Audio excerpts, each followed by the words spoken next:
Here is the new normal. Keep your e-bike outside. Some ISU students may have to find a different way around campus. The university has banned the popular fast and green devices from the inside of their buildings.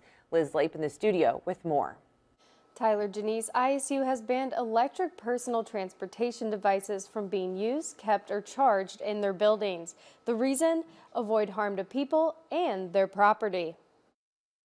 Illinois State University's Center for Campus Fire Safety has reported 16 fires in the past year related to what school leaders call motorized personal transportation devices. 90% of those fires occurred inside of buildings. These fires can easily result in injuries or worse. This week, ISU prohibited these electric devices, or e-devices, like e-scooters, hoverboards, and e-bikes from being used, kept, or charged in any university building. They were already banned from the dorms years ago. The director of Environmental Health and Safety says the lithium-ion batteries pose a serious fire risk. If they're defective or damaged, they can go into what we call thermal runaway, which usually ends up in some type of explosive fire. He adds 56% of those devices involved in the fires were charging, while the other 44% were not. McCrary says the reactive metal is also hard to stop. 100% of those fires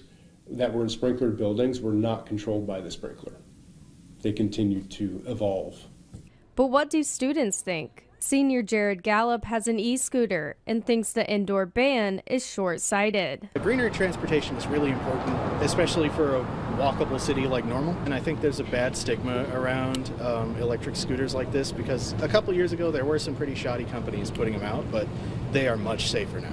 These e-devices must now be stored or charged outside. Gallup says there is no infrastructure at school to charge them outdoors, and he worries about leaving them. I think preventing them from staying inside leaves them more prone to stealing or damage that happens to the batteries from the cold weather.